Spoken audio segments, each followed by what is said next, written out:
Okay, good evening everyone and welcome to the first of the Flinders Brave Research Lecture Series for 2019.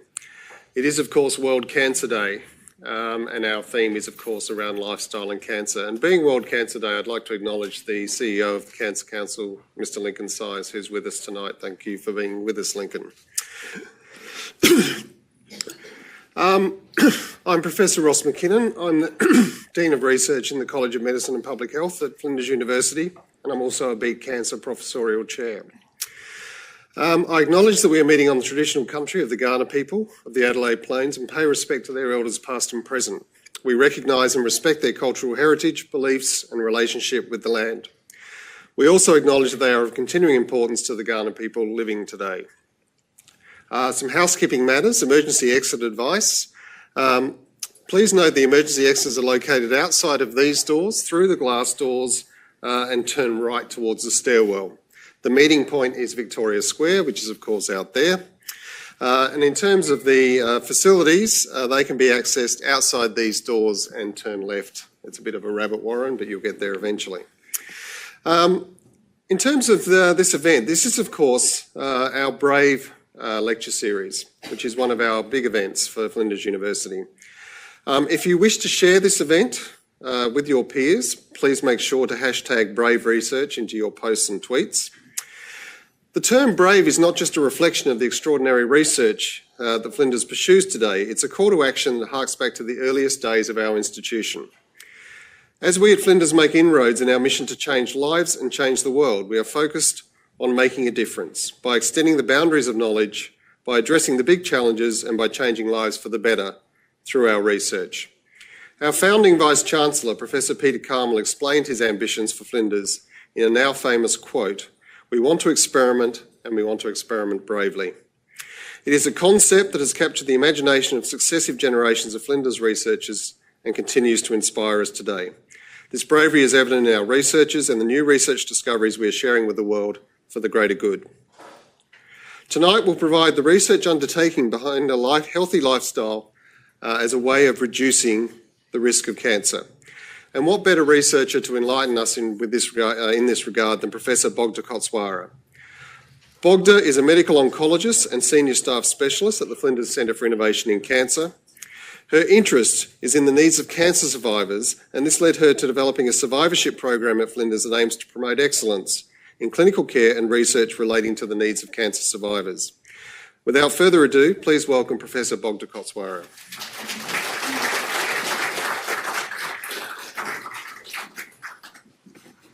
Let's see whether technology works. Can you hear me? Excellent. Okay, so the first task is through, then we can get the pointer and get rolling.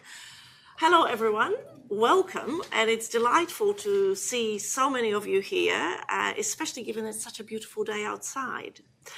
So I hope that you can spend a bit of time joining me in acknowledging the World Cancer Day and celebrating some of the wonderful achievements in cancer control over the past many years.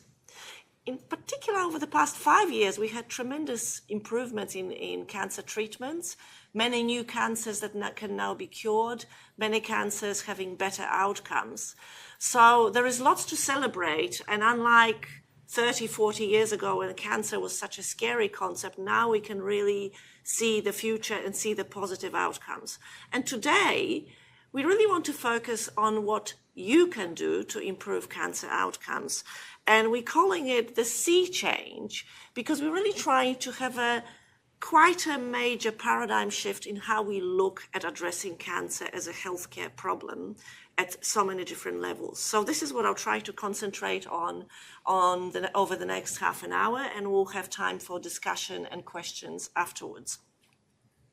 But to really set the scene, I would like to take you to the very beginning.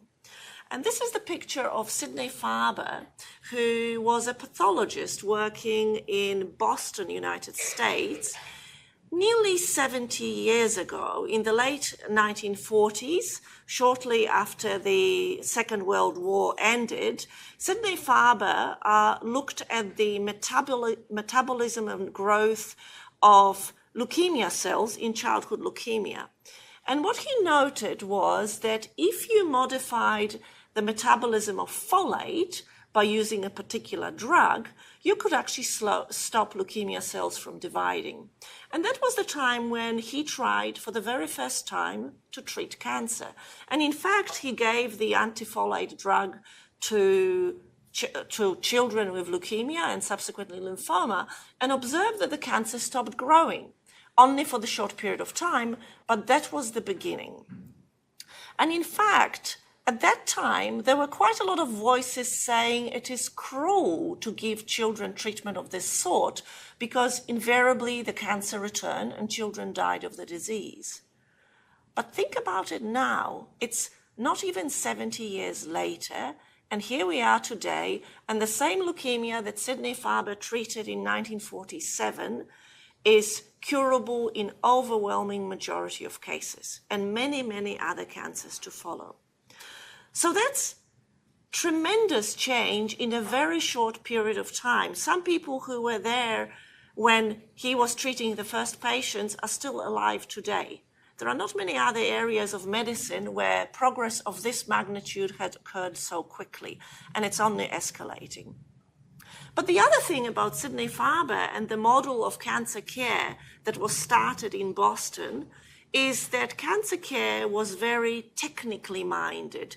There is the oncologist in the laboratory surrounded by complex substances and drugs that we in general know nothing about. And the treatment comes from a specialist. And you, the patient, are just a passive recipient of the treatment given to you. And the paradigm change, the change in the sea change, is that we're beginning to recognize now in the 21st century that there is a lot that you can do. This is the website borrowed from the World Cancer Day website that talks about this sort of the global movement for cancer control. And the theme for this year is I am and I will, you are the hero of this story.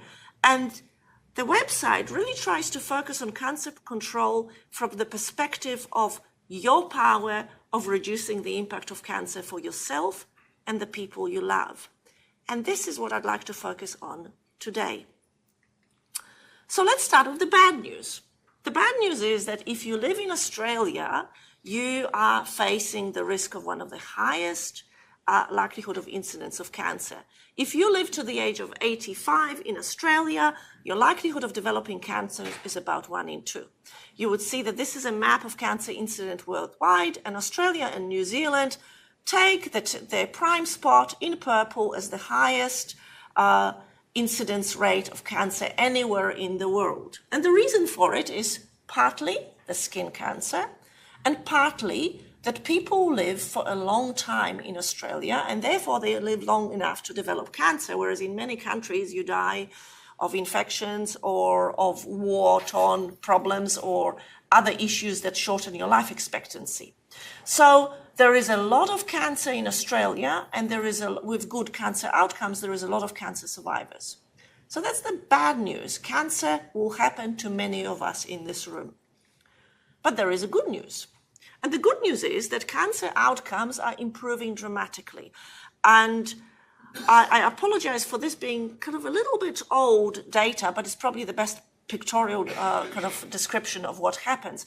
These are the figures that I borrowed from a colleague in the United Kingdom, and you would see the rates of survival for different cancers over different years. And at the bottom you would see is the survival rates for all cancers, all comers. And you would see that the outcomes are improving over time dramatically.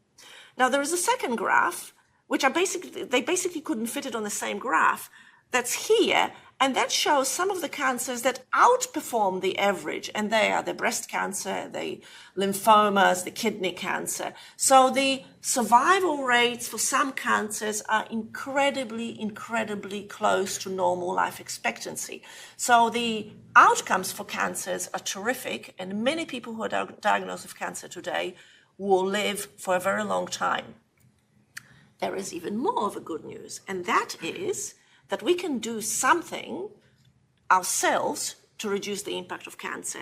And that is, at least a third of cancers can be prevented, so they never happen.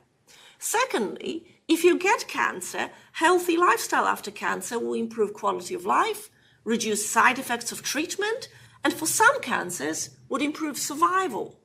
So there is something that you can do. And interestingly enough, the strategies that are needed to achieve healthy lifestyle changes and prevent cancer before it happens and improve the outcomes afterwards are within our reach and are within our budget. So there is something that you can do today that will make a difference.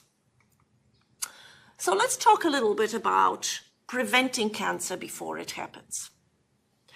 If you go to the Cancer Australia website and look at the cancer risk, you'll get into this calculator, and you may want to try it at home. It's actually quite neat and very simple, and it will tell you what can be prevented in terms of your own specific lifestyle factors, and you would see in these little icons that potential things that could be done relate to sun exposure, smoking, alcohol, diet, weight control, and exercise.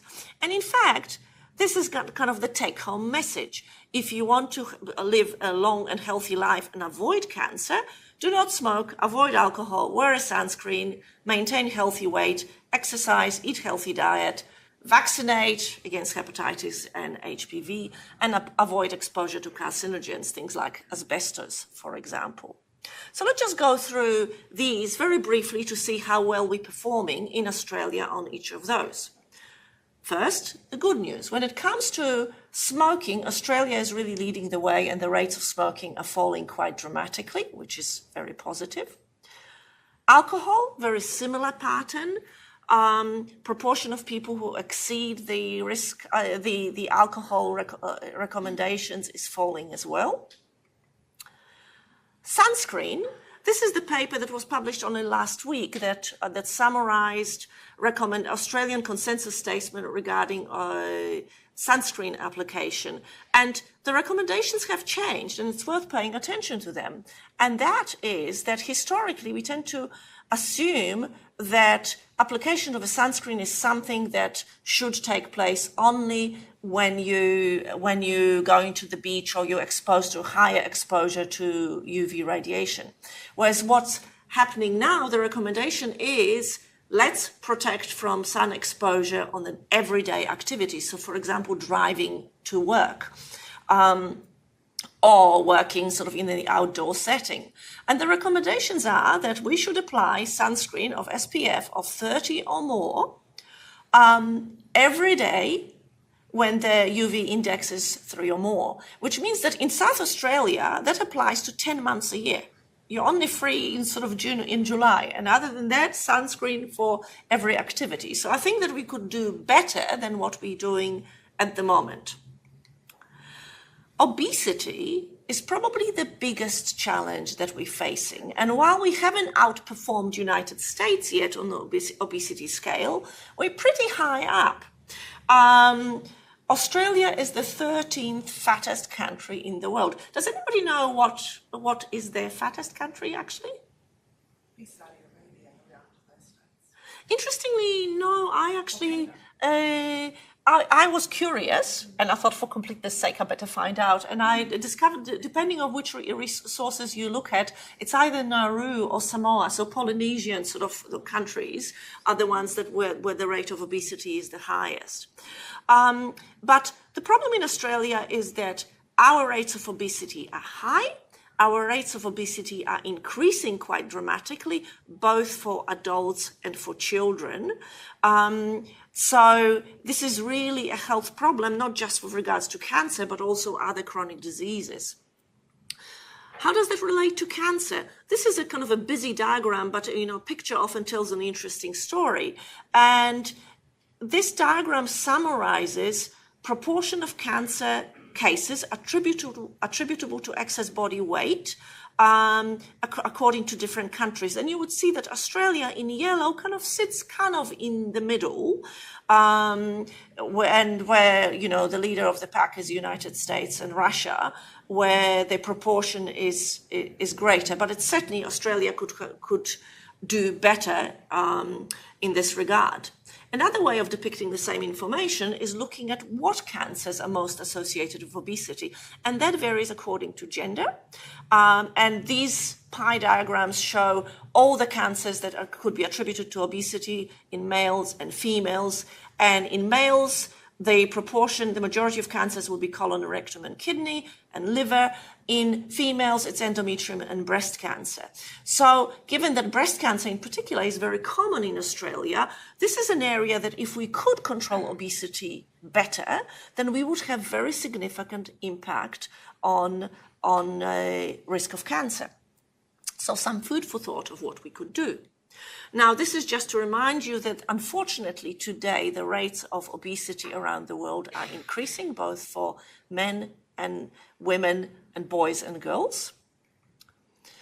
One of the strategies of managing obesity is diet.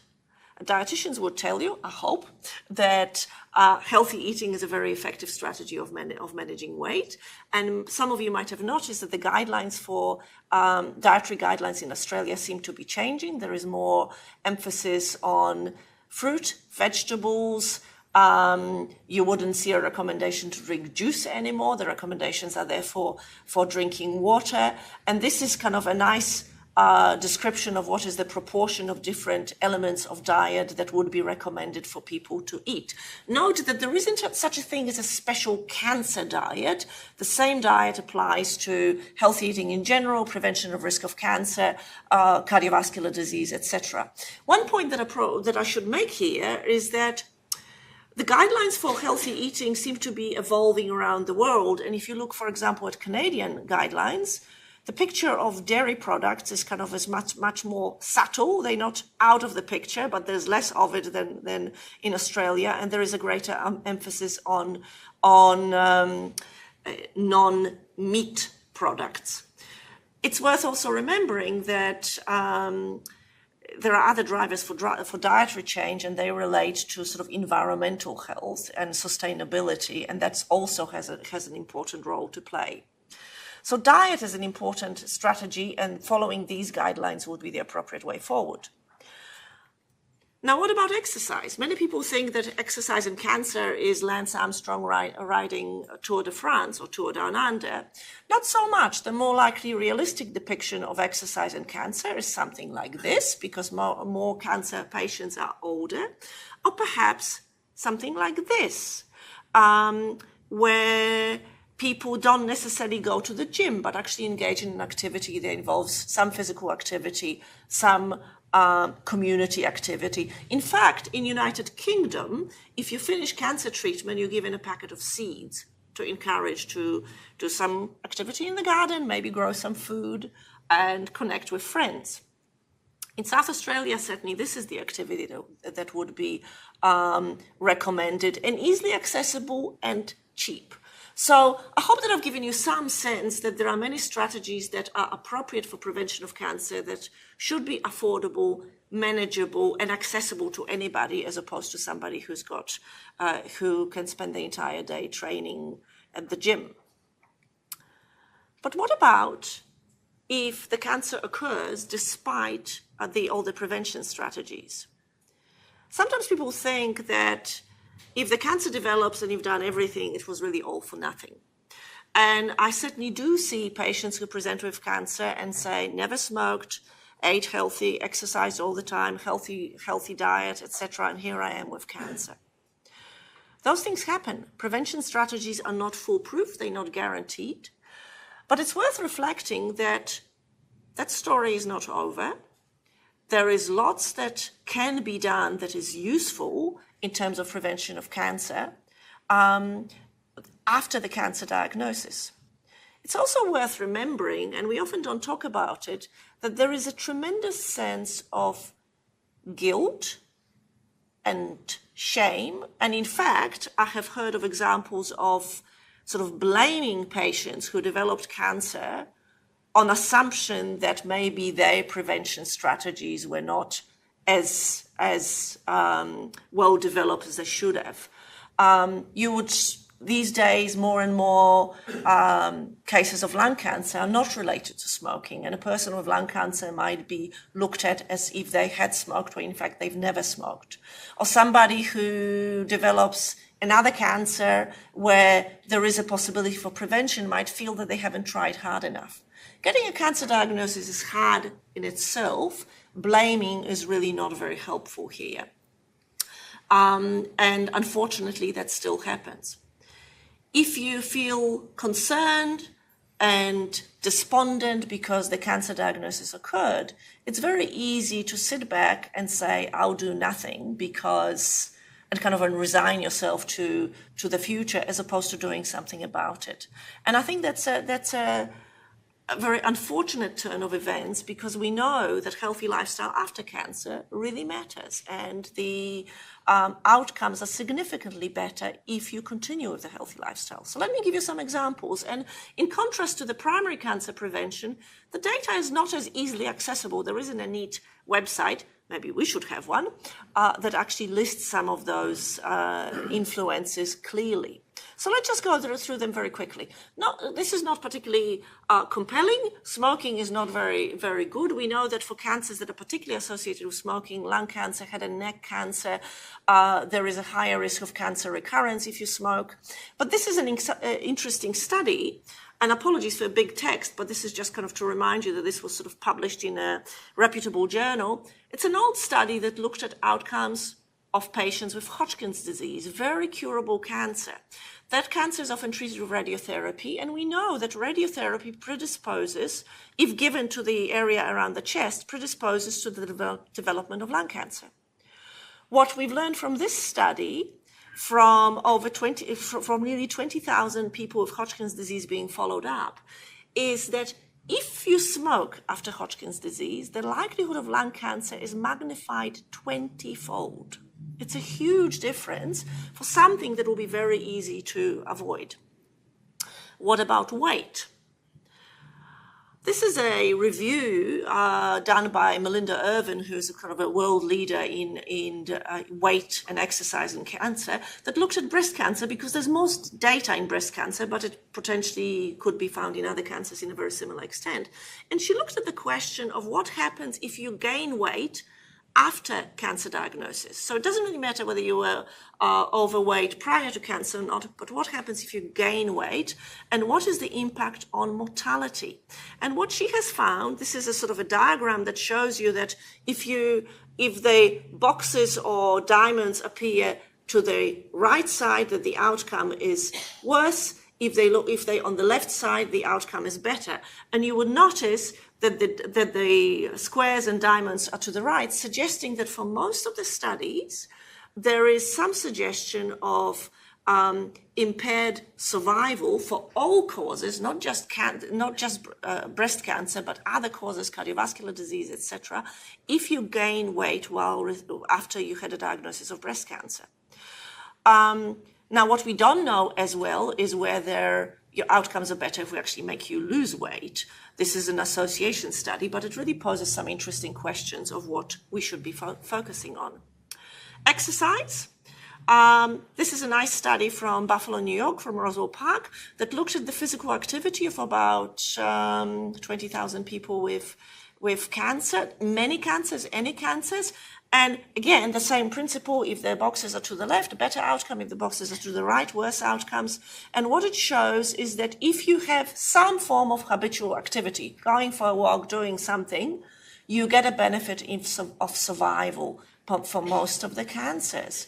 And if you exercise more, you get more benefit. But if you exercise a little bit, you still get benefits. So it's not so much that there is a sort of magical number. It's doing more than what you're doing today.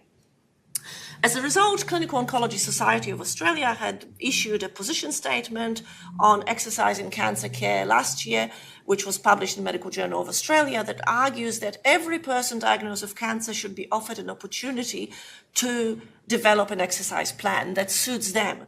Their goal was very ambitious. I don't know whether that was too ambitious. 150 minutes of moderate intensity is quite a lot, but starting with something and helping people recognize that being active is important was really the key message of the position statement.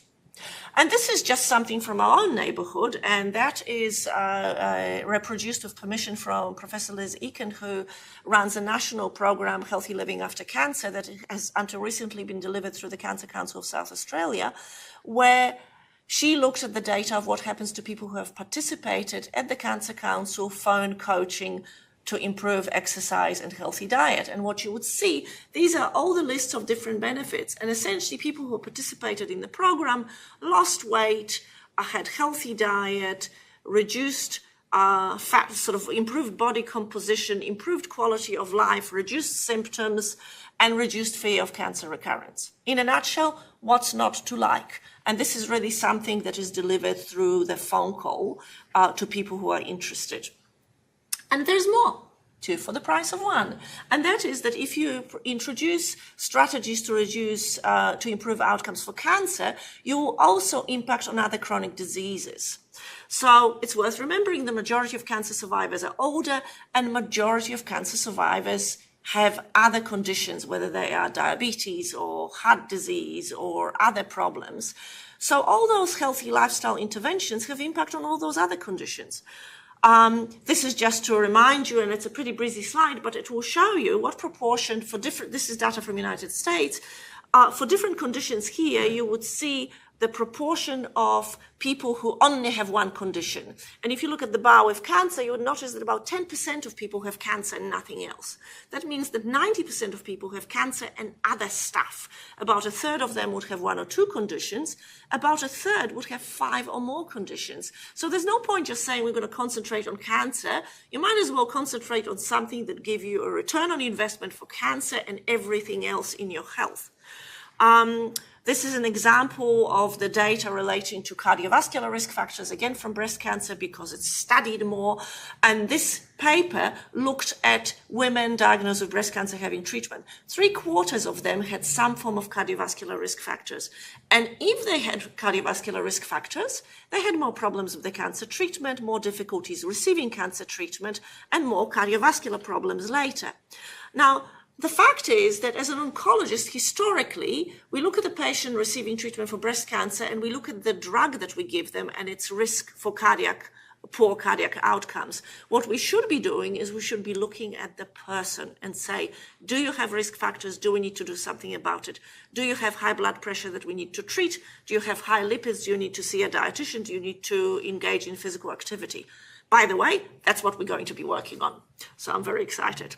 But anyway, cardiovascular disease is particularly relevant because it's common in our society. And when it comes to breast cancer, if you look at this diagram, if you follow women with breast cancer for 10 years, you would find that it's the cardiovascular deaths that exceed breast cancer deaths.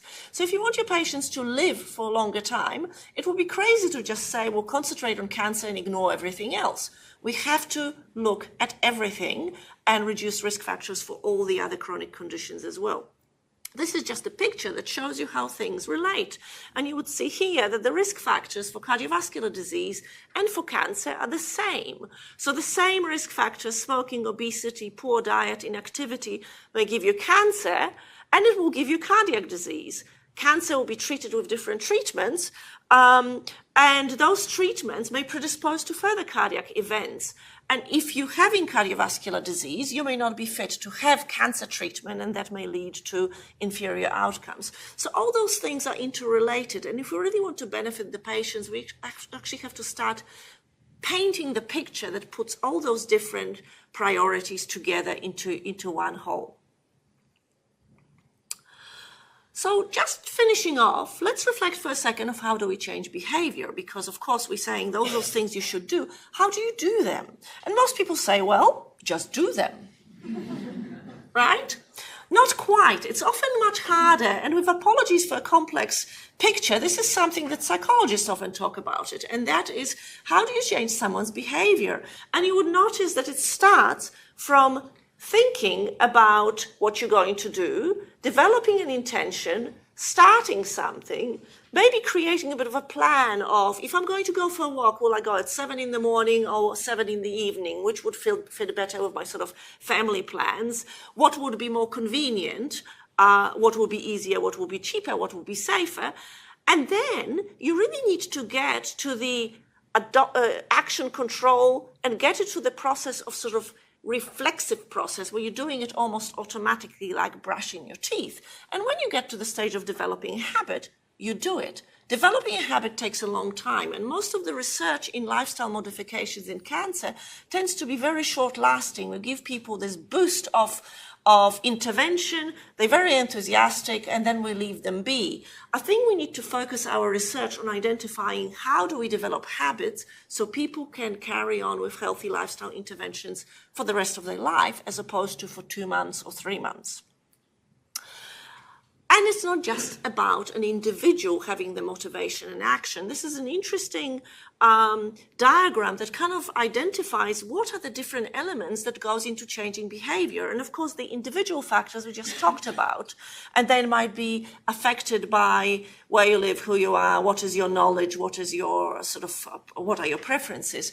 But what also matters is the setting where you live, what your school promotes, what your workplace promotes, what are the food services if you want to eat healthy, what are other sort of environmental factors.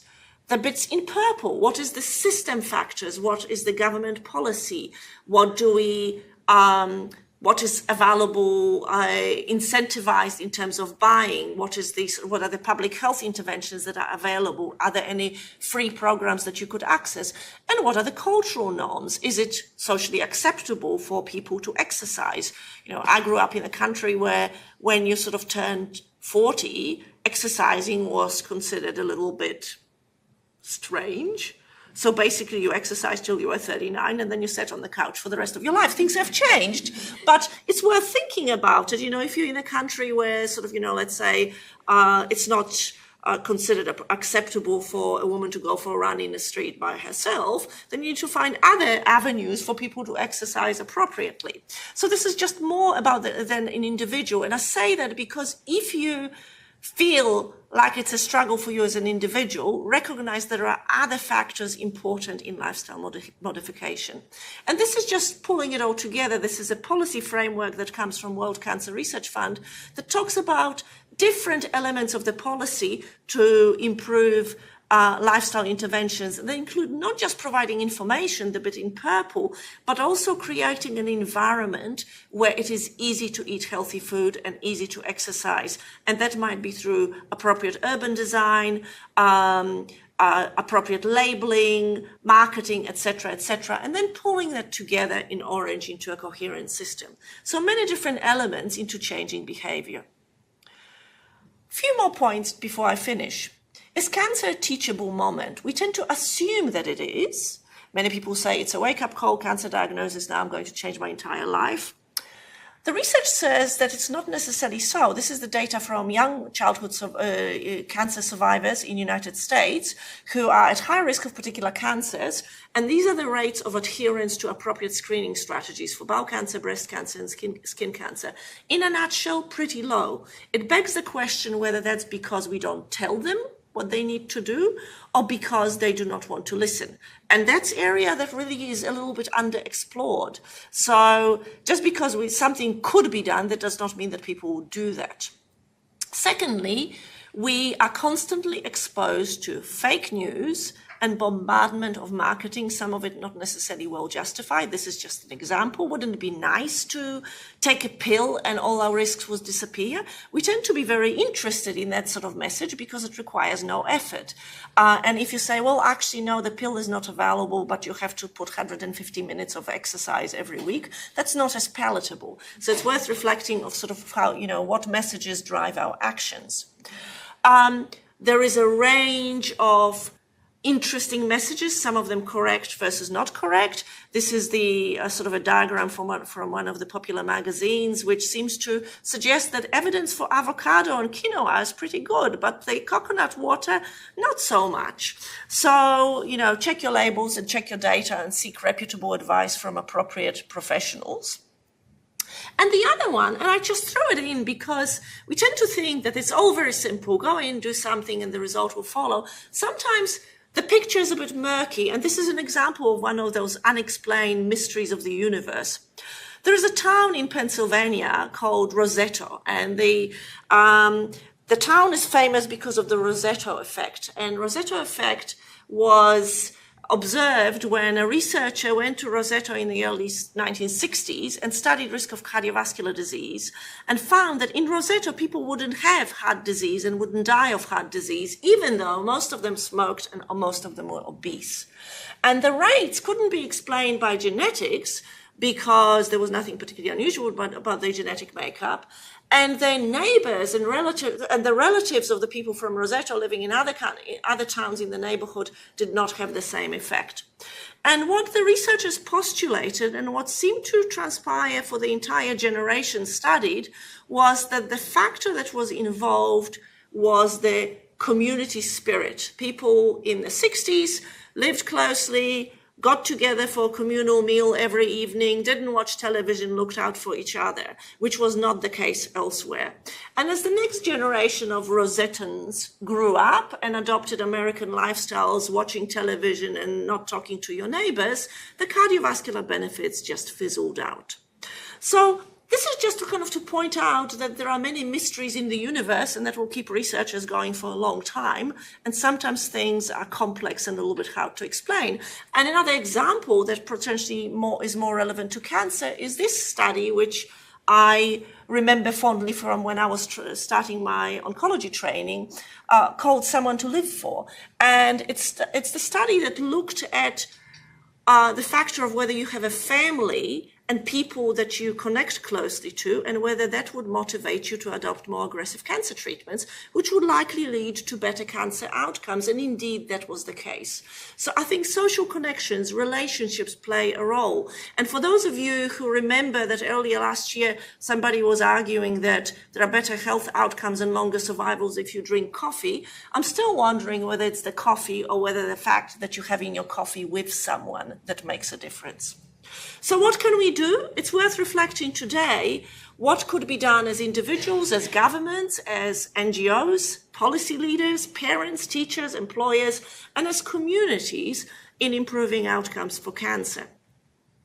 And it's worth remembering that a journey of 1,000 miles begins with a single step, and that step is today. And today, you are the hero of this story. So over to you, take that step. Thank you very much. 38 minutes. Just ask you to take a chair there, Thank Bogda. you. I'll have my cup of tea if I may. Thank you for that wonderful outline of everything that's important in this space.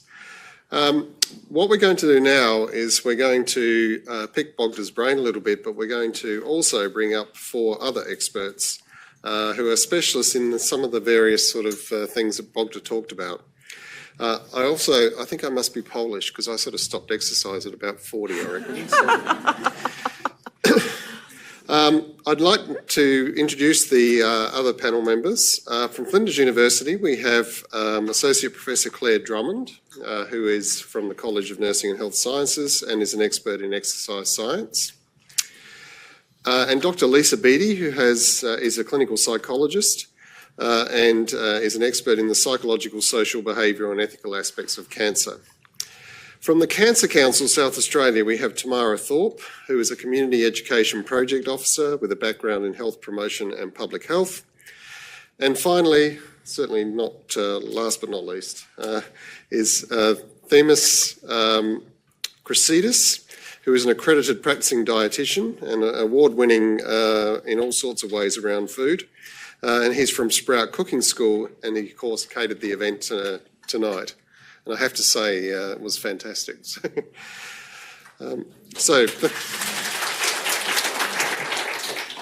thank you to our guests for joining us. Bogda has provided a very comprehensive sort of, if you like, snapshot of all of the various things that impact our risk around cancer. So what we want to do now is to drill into a few of those in a bit more detail with our relevant experts, but also some of the slides you put up towards the end, Bogda, as to what we can do. I thought we can focus some of our discussion around that. But I'm going to start with Themis and ask him a simple question. We are given a lot of dietary information. It changes over time. So in 2019, what does a healthy diet actually look like?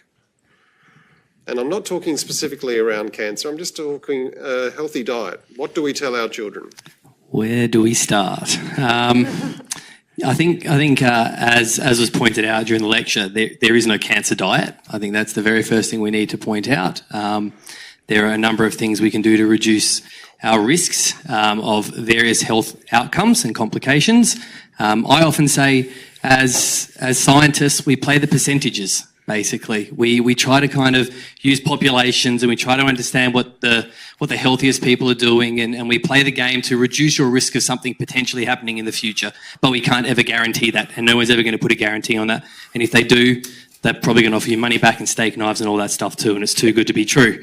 But I suppose what a healthy diet looks like, it's evolving, and it's evolving rapidly, and there are a number of players involved in that too, from the health environments, industry, social media, a range of things. But for me, the key words are variety and sustainability. And I think we touched on that as well, in terms of making sure that it's something that you can do after you've had your treatment, before, during and after treatment. And that's a really important consideration because, as we can see, that impacts health outcomes too. So for me, it's variety is a key pillar to a healthy diet. Sustainability, can I do this today, tomorrow, next month and in 25 years' time? Has to be social too, because food is fun. Food brings people together as well. And I suppose then if we're going to talk about the nutrients that comprise that diet, we don't talk about nutrients because we don't eat nutrients, we eat food, right? We eat whole foods, and we talk about culinary nutrition as being a really important area of development as well, and the way we cook and prepare food too. But I kind of think the focus has to be on those veggies. We've got to get the, if we want to talk about veggies, it's the one thing that most of us don't eat enough of, without a doubt. So it's got to be 4 to 5 serves of cups of veggies a day, of different colours, and again, variety. So don't just eat the same vegetable, vary it up, because again, you're increasing your opportunity of getting everything you need to reduce your risk of something later on. So for me, it's variety of veggies, variety of fruits, at least 5 serves of veggies, at least 2 serves of fruit a day, and make that the starting point. And when you're eating lots of veggies and when you're eating lots of fruit and when you're drinking lots of water and you fill the gaps with everything else, the best part is, at the end of the day, you know what you're not going to be eating because you're so full? You're not going to be stopping in on the run and getting a donut on the way home. And that's the risk factor, right? So focus on the good things first. Can I just ask, Bogda, you're an oncologist, you treat patients all the time. Is there anything different from that advice that you would actually sort of call, if you like, the anti-cancer diet? Is there anything specific or different about the cancer space that's different to the advice we provide to the general population, if you like? If you look at this sort of the literature, there is some suggestion that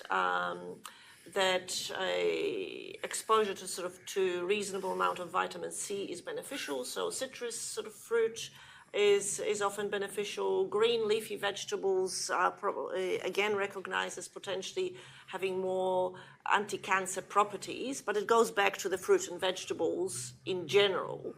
The converse is things that had been postulated as predisposing to higher risk of cancer are red meat, in particular meat that is sort of burnt to the crisp on a sort of overzealous barbecue, and processed meats.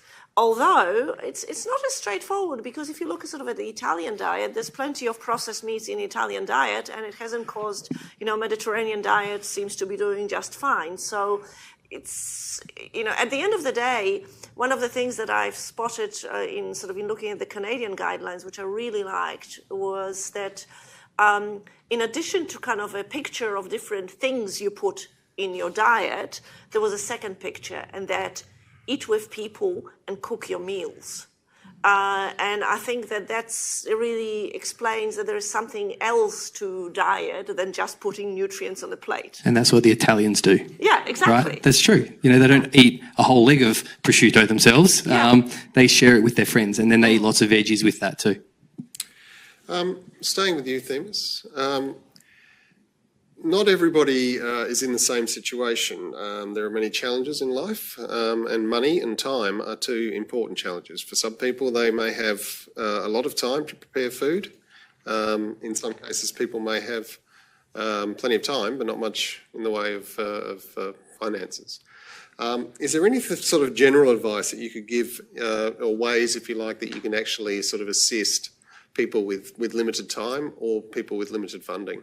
Yeah, absolutely. So I think, again, guidelines exist to give us a bit of an idea of the direction we need to move towards to improve our health, but they don't tell us how to do it, as we spoke about behaviour change. And behaviour change is incredibly difficult, especially when you're trying to change behaviours that existed for 30, 40, 50 years as well. So seeking advice and actually speaking to someone and actually coming up with a personalised approach to change your lifestyle is one of the most important things you can do. Sit down with someone who understands you, whether it's a dietitian, a psychologist, and actually chat to them and say, right, these are the things I know I need to do. Now help me achieve them. Okay, get really clear about that and come up with really practical, clear goals to start with. And it's not just about setting a goal. Don't just tell someone, this is where I want you to get to. How am I going to actually implement that? That's the really important thing, the practical stuff. That's what you don't get from an online nutrition program or anything like that.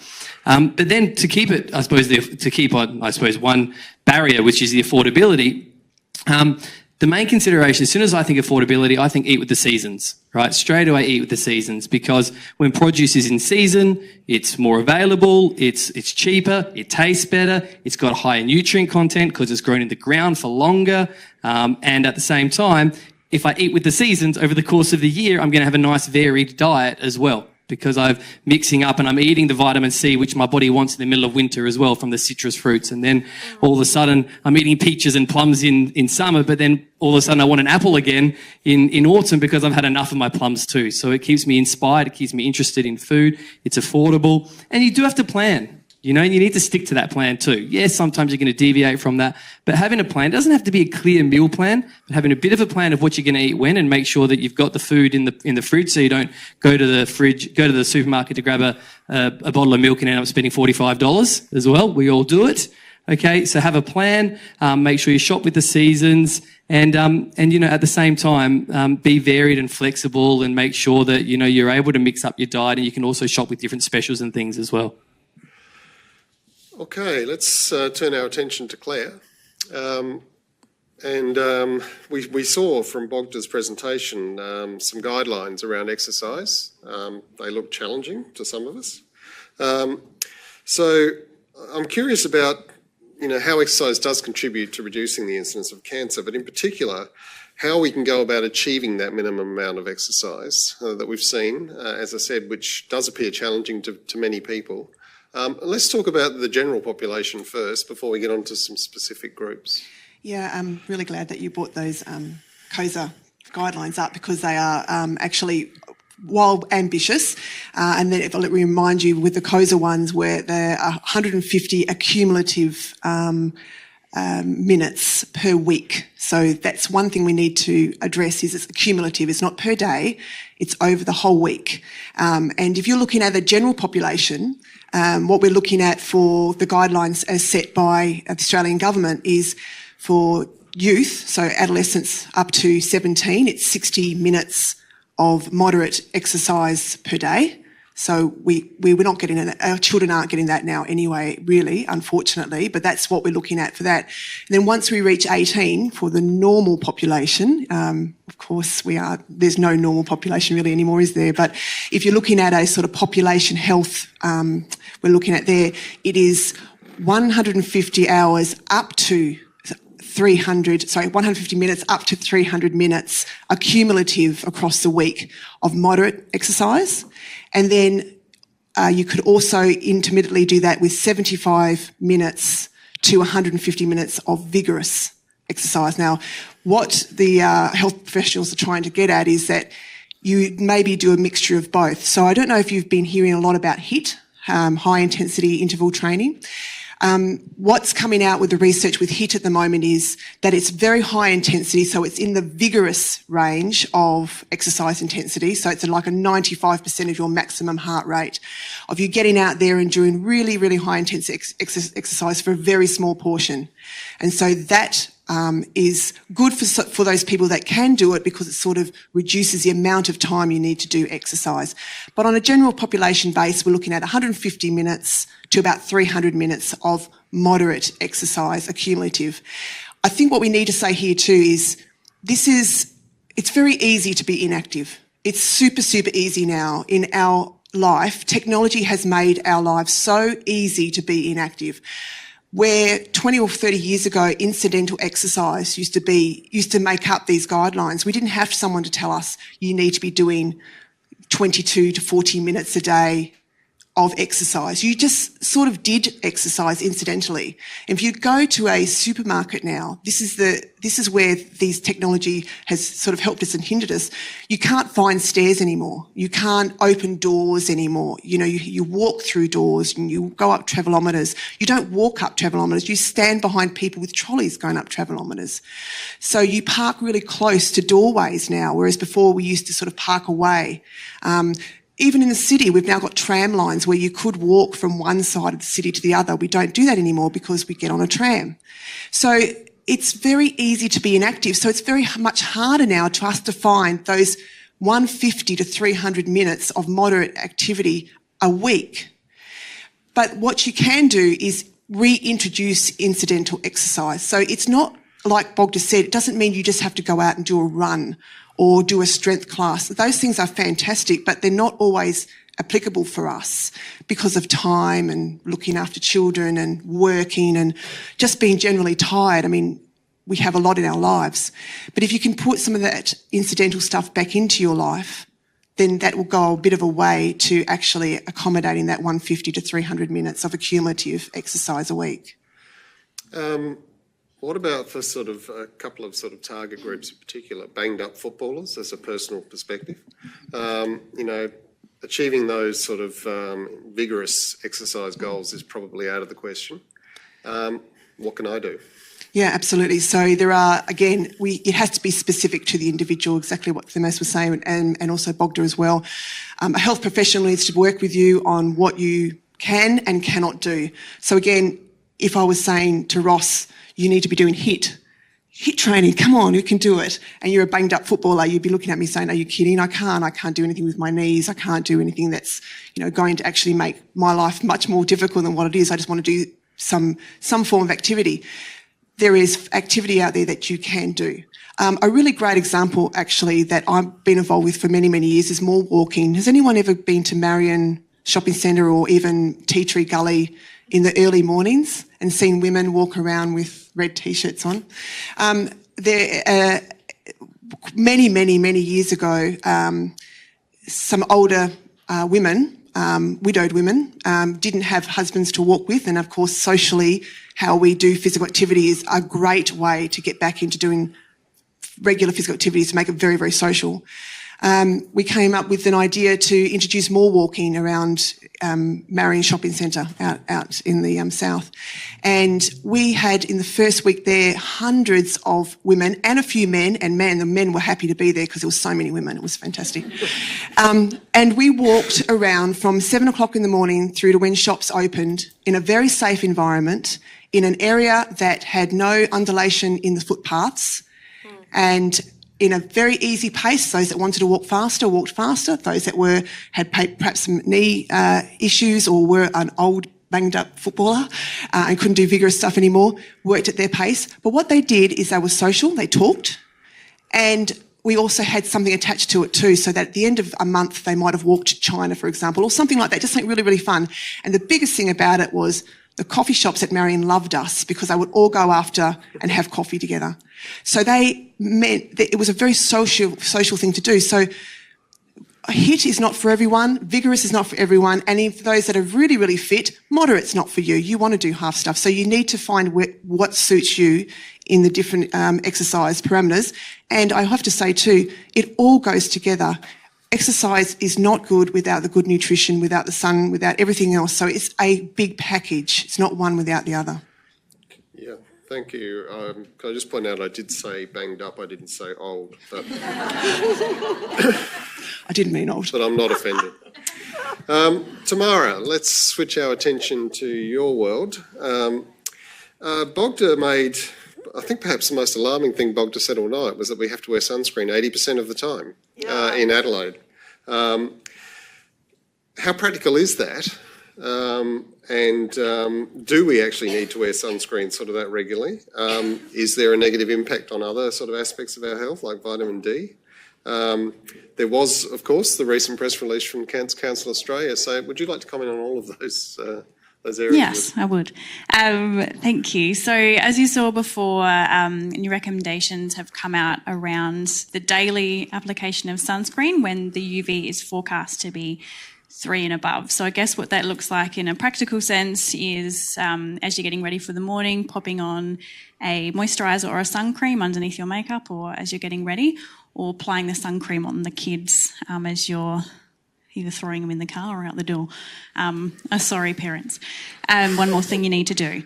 The reason behind that is we have some very convincing evidence from Professor Whiteman to show that that daily application of sun cream reduced the damage that we're getting from UV.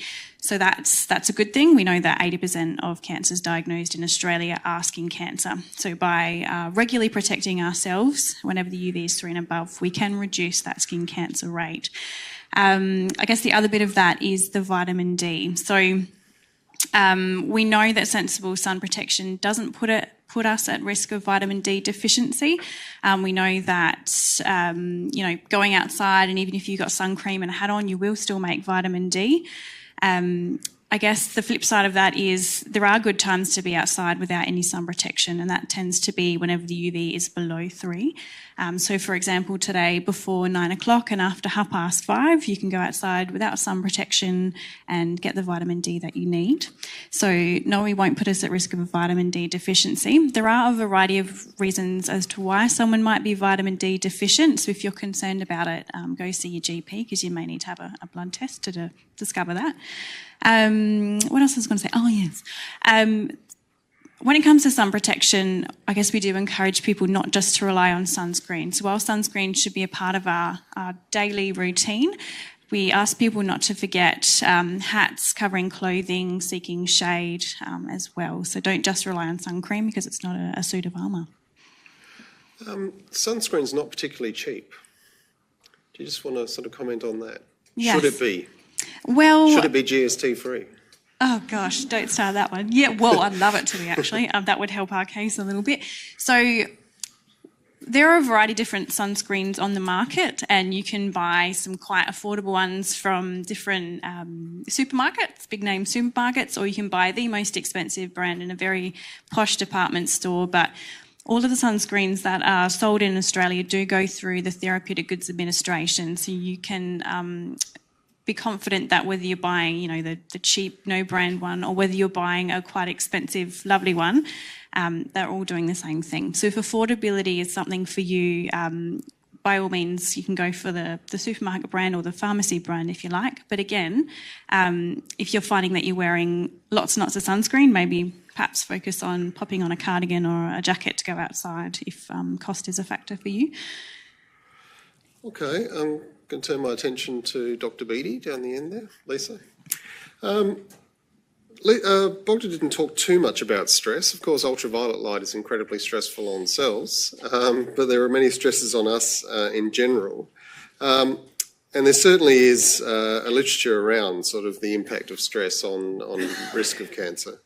Would you like to sort of talk about how individuals can help manage stress to decrease the levels of stress and hopefully, therefore, have a positive impact on their risk?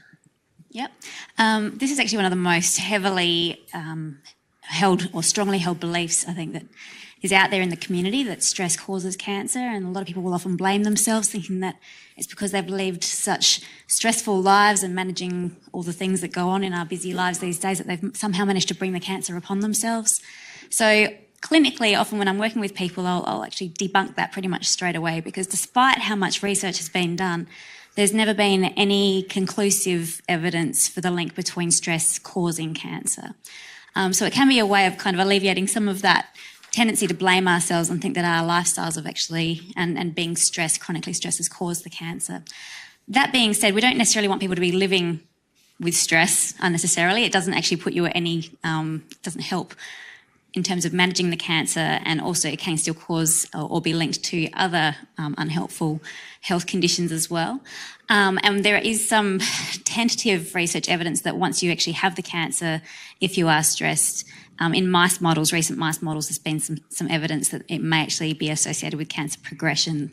So again, though, not ever shown conclusively in humans. So it's one of those cases where you don't want people to be sitting with self-blame and blaming themselves, but also we don't want people to be living unnecessarily with high stress levels. So in terms of how to manage stress, and the other thing I think that I always like to go over is there's a big difference between being stressed and having stressful life events and also being really depressed, because that is actually something that has been shown a lot in research evidence.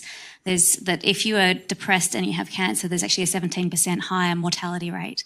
So we don't want people to be living with serious depression when they're going through cancer treatment. So it is important to be able to get treatment and to get some strategies on board to help yourself if you've got feeling either stressed or if you're actually quite depressed where you're feeling like you're no longer really getting joy from life and you're no longer as interested in getting as much interest or pleasure from your normal activities that you usually would during your cancer treatment. So in terms of things you can do to help yourself, I think the thing I often will focus on is it's about actually, instead of waiting until things improve before you start to get back out and engage in life, it's often about actually just choosing to start really small and getting some runs on the board and, work out one thing you can do that will actually help improve your mood, or one self-care strategy that will help reduce your stress levels so that you can actually start building that momentum. And it creates a bit of a pendulum swing where once you've got one thing on the and you're doing one thing to look after yourself, it makes it a little bit easier to then do the next.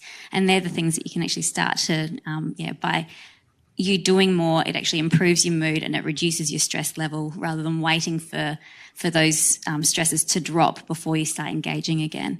So that's sort of just some basic, useful starting points. And I'm a big believer as well in terms of coming back to what we were all talking about, physical activity. There's been a lot of recent research evidence that shows that doing as little as an hour cumulative across the week can significantly reduce the rates of depression, and not just in cancer, just across the board. So it's a great mental health strategy as well as physical health. Bogda, you had something to add? I just wanted to reiterate that one of the best ways of sort of mood improver is physical activity, and sometimes people, what is quite paradoxical is that if I, as a doctor, would recommend to the patient, exercise would be good, very often I hear, well, I'm very fatigued. One of the best ways of managing fatigue is exercise. But what I mean by that is getting up and going for a walk for 10 minutes. And if you can do 10 minutes, then next time try 12 minutes. And so on and so forth. So one of the big challenges that you do not want to overdo things, because then you're going to get an injury, and that's not terribly counterproductive. But there is also some interesting data that if you exercise, you seem to develop a greater interest in healthy eating. Those things sort of follow on. So you want to improve your mood, move a little bit. If you move a little bit, you might be interested in eating better, and then you might actually find somebody to eat with, and that might be a good sort of stress reduction as well, and so on and so forth. And there is this sort of connection. And if you exercise at 6 a.m, you'll get your vitamin D exposure before you have to worry about getting sunburnt. Yeah. So there. all fixed. We will give the audience an opportunity to ask questions in a moment, but I've got a couple more here. Bogda, would you like to just comment on genetics and Sure. and the percentage, if you like, of tumours that have a genetic component and how people can manage that?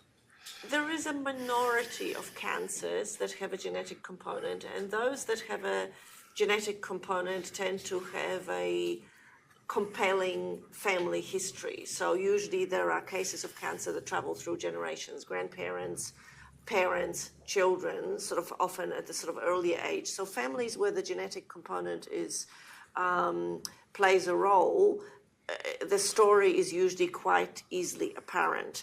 And most of the time we identify that. And these days there are ways of testing for for mutations within the family and identify those who are mutation carriers.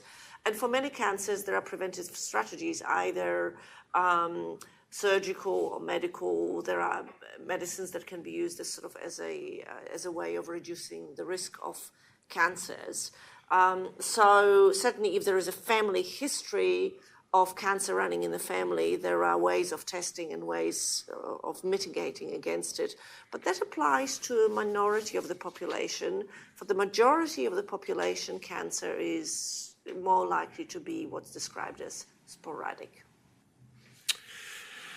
Okay, this question I think can be directed at all of you, but I'm going to fire it at Lisa first. And, you know, though I and probably most of the population do understand that a healthy lifestyle is a way to reduce the risk of cancer or the recurrence of cancer if already diagnosed, it can be challenging to create habits that increase exercise, improve our eating, reduce our wine intake and so forth. How do you suggest that people approach this? And Lisa, I know you've got some experience in this in terms of strategies you share with some of your patients, so perhaps you could talk about that as well. So.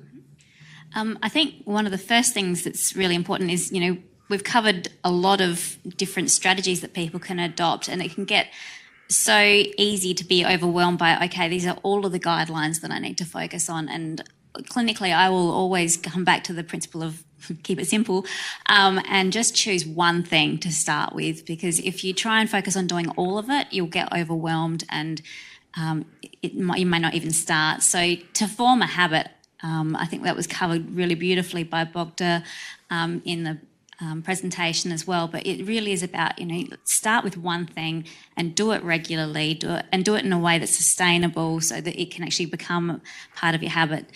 Even simple things like actually using your diary. I mean, I rely on my phone all the time these days for actually scheduling things and setting reminders for myself and alarms so that you actually are getting up and in the same way that if you had made an appointment to go and see someone else or to see a health professional, you actually, you know, I use those same sorts of strategies to schedule in time for myself, whether it's self-care or whether it's doing physical activity. So it is about just choosing, instead of focusing on trying to do all of the diet stuff and all of the exercise, perhaps it's just about choosing what's going to be your one thing that you're going to focus on to start with. And then there are a lot of really fantastic resources out there that you can use to help guide you through as well. Things like, you know, the Cancer Council has been doing the Healthy Living After Cancer program, which is a telephone coaching program. We are looking at adapting that to being an online program so that people can do it in the comfort of their own homes, or not necessarily the exercise part, but yeah, can get started with the program, you know, and navigate their way through it themselves. And that's something that's increasing more and more in terms of doing online programs that people can actually get the information and make a start themselves through using the internet. Other members of the panel, anything to add? I'd just like to reiterate actually what Lisa was saying about habit forming, is that we all have a motivation to start something. That's the big push, but motivation doesn't keep things sustainable. Habit is the thing that makes things sustainable. So I totally understand and totally agree.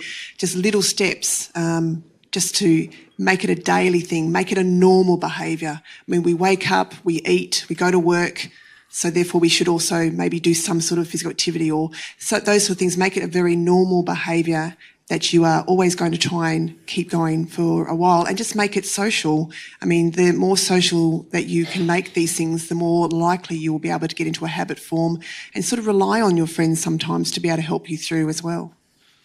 And I also often say to a lot of my clients, make it a practical commitment as well. And what I mean by that is, don't just say I'm going to cook 3 meals this week, or I'm going to exercise 4 times this week.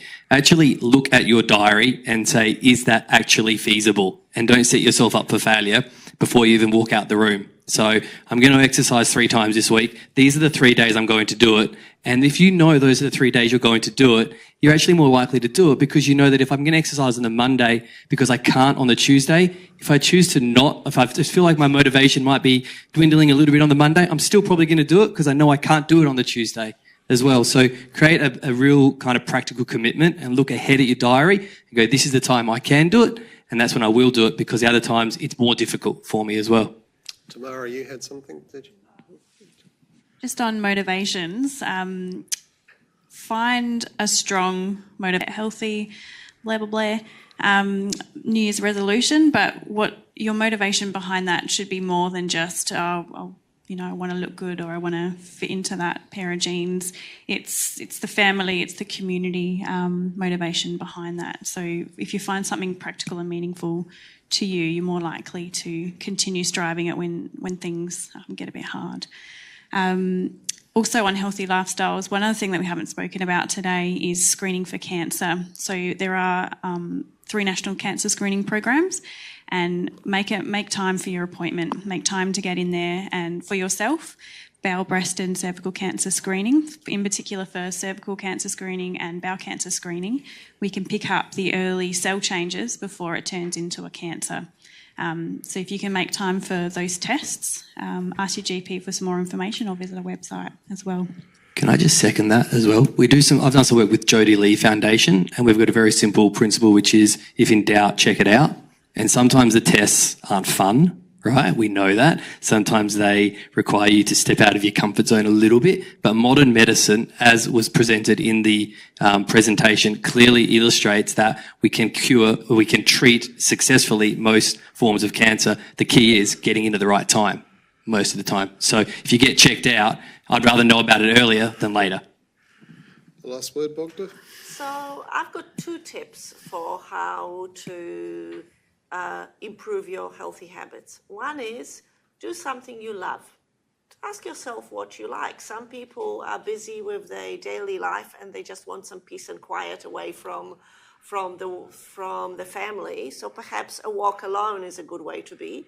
Some people might enjoy a company and may decide to join an exercise class or a walking group or do a park run or whatever else. You may remember that when you were a teenager, you really liked swimming. There are swimming pools.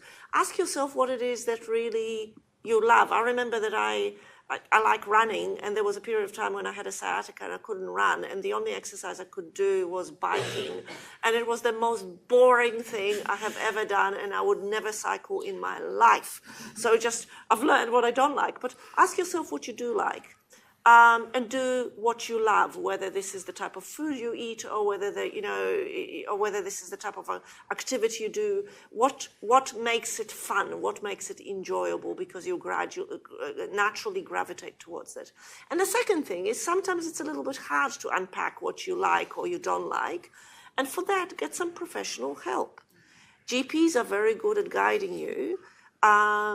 There are excellent dietitians, there are exercise physiologists, there are physios, psychologists, life coaches, community groups who can provide useful advice. Get some help, because there'll be others who've been in exactly the same boat who would be thrilled to help and share their experience.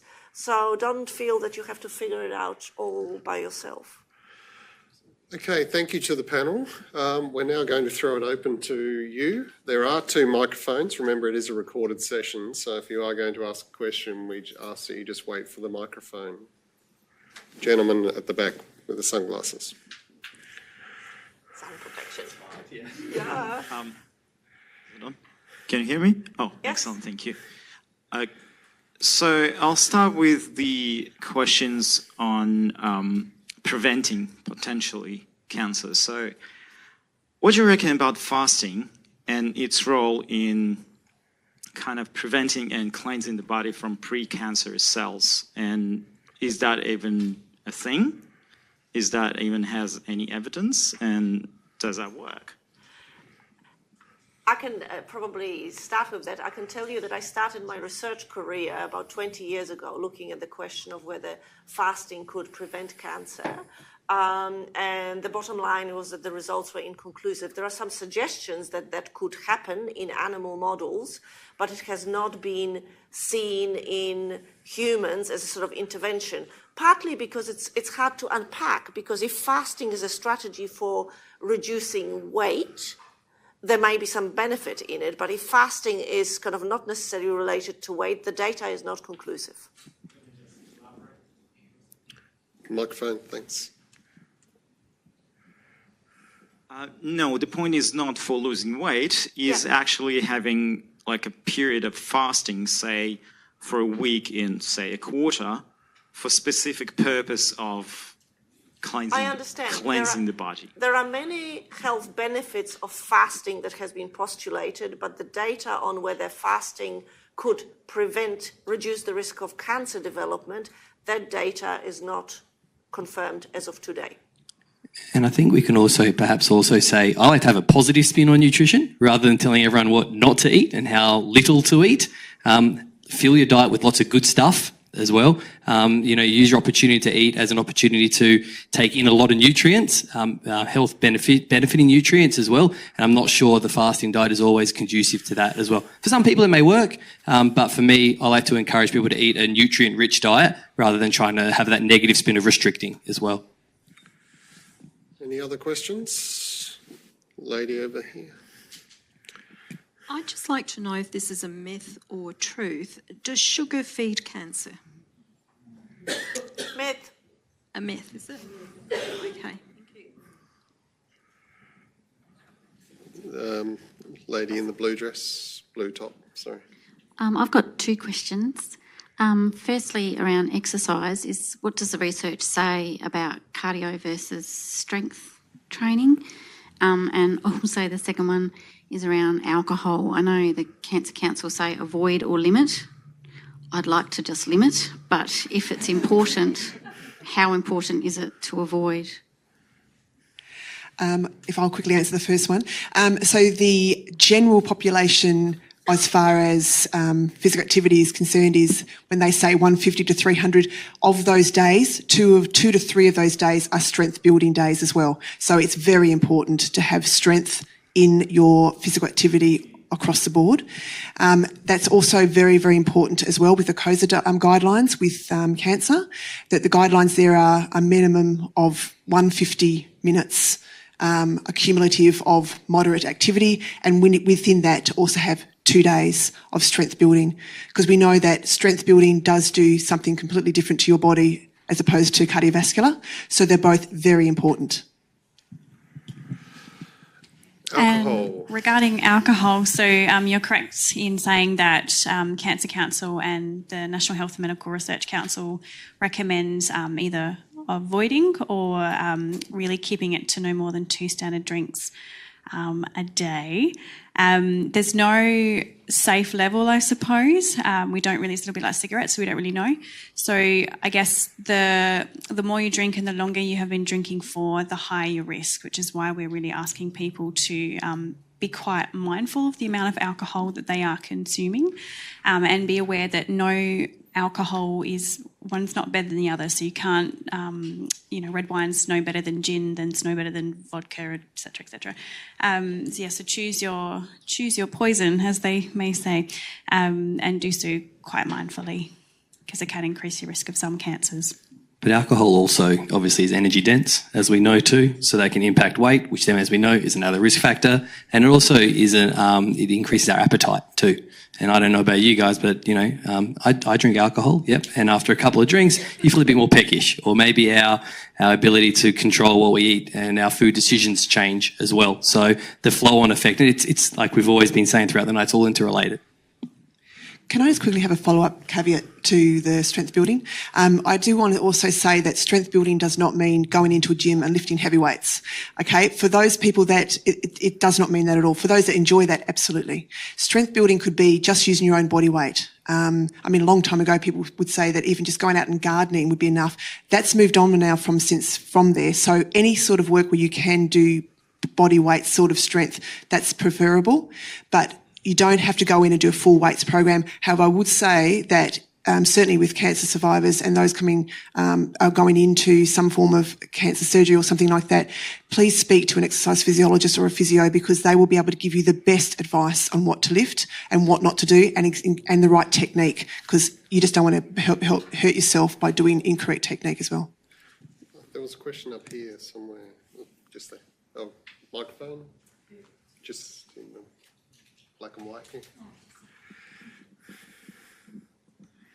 I'd like to ask the question about supplements, opinion for vitamins, supplements in particular.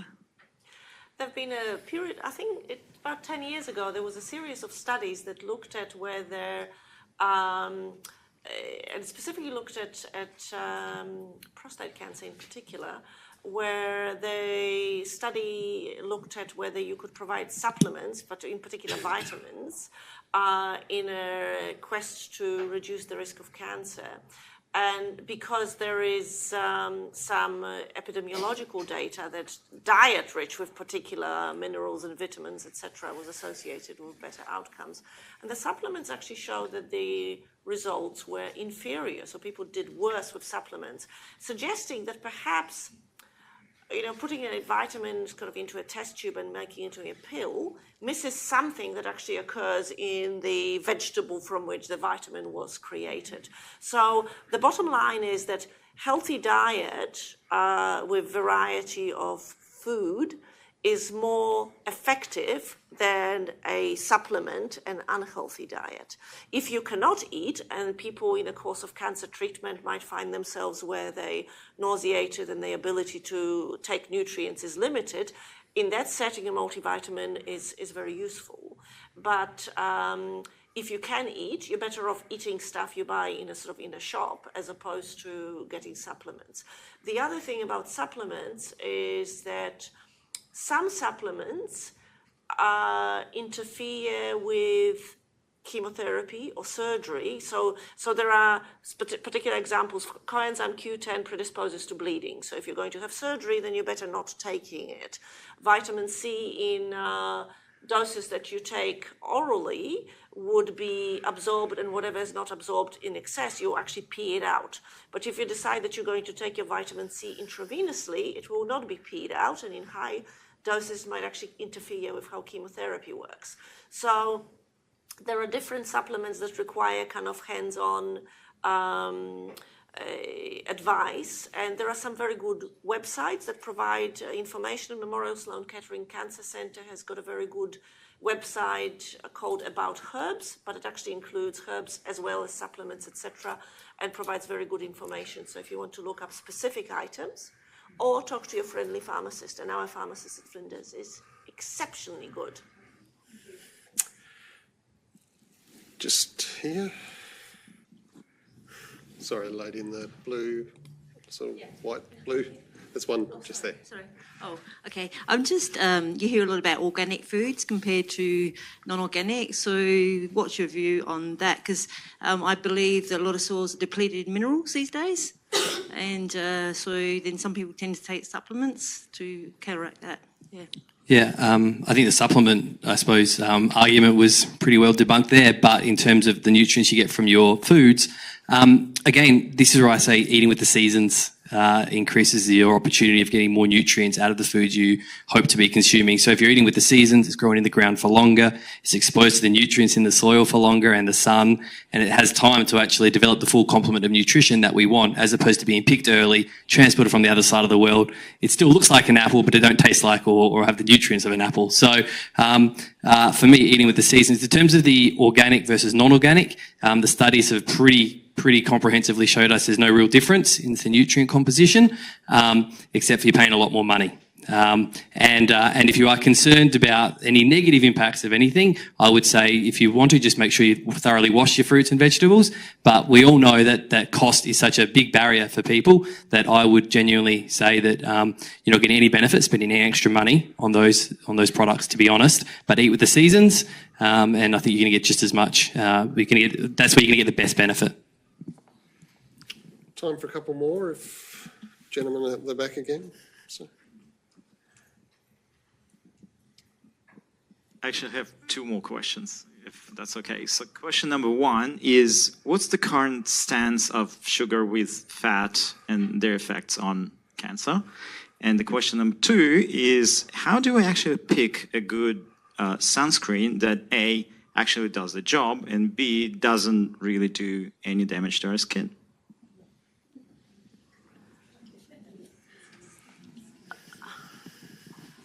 I'm not sure that I understand the first question, specifically what you're asking. So one of the questions during the panel was, how do we teach our kids a good diet? Yeah. So in many cases, we see that a good recommendation is to cut fat from the food, but no such thing about sugar, which we do know that there are many research that said that sugar is not that healthy and has really bad bad impact. So the question is, what does current stance is on sugar and fat and their effect on cancer or potential getting cancer? Yeah, I mean, generally speaking, and you can maybe get slightly more specific with the cancer side of it, but generally speaking, our recommendations, I would say, around sugar and fat have been pretty consistent for the last 20, 30 odd years, to be honest. The argument has always been to avoid your intake of refined sugars from nutrient-dense food, from nutrient-poor foods, that are higher in calories. So no one has ever suggested people should freely consume lollies and soft drinks or anything like that. They've been around, but health practitioners have never suggested we should be consuming them. And that still is the same. The statistics now have showed us how much the population is consuming them, so it's probably pushed some people into action more, but I would say our stance is no different in terms of sugar. From the fat perspective, there is a percentage of the population that suggests consuming saturated fat is no longer as bad as what perhaps it was perceived to be previously. I think that majority of the research still tells us that poly and monounsaturated fats have the greatest health benefits to diet, the anti-inflammatory effects, the developmental benefits. At the same time, it's linked very closely to Mediterranean healthy diets as well. And in terms of the saturated fat, probably the only area I'd be a little bit, and speaking honestly, be a little bit aware of is maybe that changing the discussion in the area of dairy. But that's probably still to be seen, and I would not be turning around and saying to everyone, avoid all low-fat dairy. And also just consider as well that low-fat products aren't always higher in sugar too. That's not the case. Read a nutrition panel and make an objective decision for yourself. So for me, keep up with the mono and polyunsaturated fats, limit your sugar from highly refined foods, as we've always suggested it, and make sure you've got a nutrient-dense diet. And sunscreen. Does anyone have a go? Sunscreen. So finding a safe, effective sun cream, I think was the question.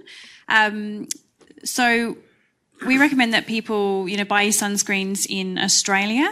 When it comes to safety and efficacy of sunscreen, again, before I mentioned the Therapeutic Goods Administration that do monitor the safety and efficacy. So they make sure that only approved non-carcinogenic ingredients are used, and they also make sure that the right levels of ingredients are used. And on top of that, they also monitor the long-term use of sunscreen to make sure that, sunscreen's not causing cancer, for example, or it's not getting into our bloodstream and wreaking havoc.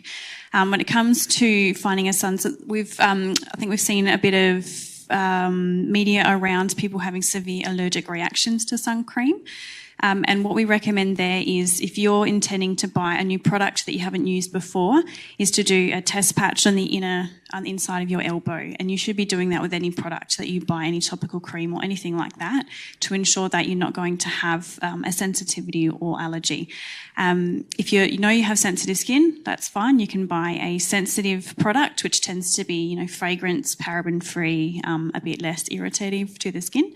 For children, we recommend that you do use either a sensitive branded or a children's branded product. Those two are actually the same, by the way. It's just marketing that says, kids are some kids, just to help the parents out. It tends to be really expensive also if it's labelled children, I've noticed. And again, just monitor that. So do that test patch on your kids first. We do recommend that you avoid lathering them in the sunscreen and then sending them out if you've not used that product with them before. And if you do have any concerns around the safety or efficacy, there's some fabulous research on the Therapeutic Goods Administration website. But if you have an allergic reaction, we also recommend that you do report that, because they will come back and they'll investigate it and see what's happening to make sure that you're okay and to make sure nothing else is going on too. Okay, I know there were a couple of other questions out there, but we are out of time. If you have a desperate question, I'm sure if you run quick enough, you can grab one of our experts here before they disappear. I'd like to thank the panel again, and in particular Bogda, thank you for your presentation. I'd also...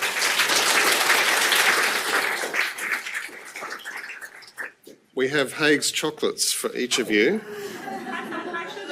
And Claire can provide an appropriate exercise program to go with that. It's portion controlled. It's portion controlled, yes. And don't forget to share. Correct. Most importantly of all, I'd like to thank all of you for attending tonight's brave lecture. Obviously, public lectures are very disappointing if there's no public there, and tonight's attendance has been wonderful. If you've been affected by cancer or know someone who has, there are services available that can help you manage that journey, and we just refer you to the Cancer Council on 131120, and also a resource called findingmyway.org.au. Which was developed actually by Bogda and Lisa. Both of those resources are excellent. The next lecture in our Brave series is called I Don't Like Mondays, and it will explore how to prevent bullying in schools, and it'll take place on Wednesday the 13th of March 2019, and we'll highlight some of the research from Flinders that has been put into practice across South Australia and indeed around the globe. Registrations will open shortly. So once again, thank you for your attendance, and hope you enjoyed the presentations.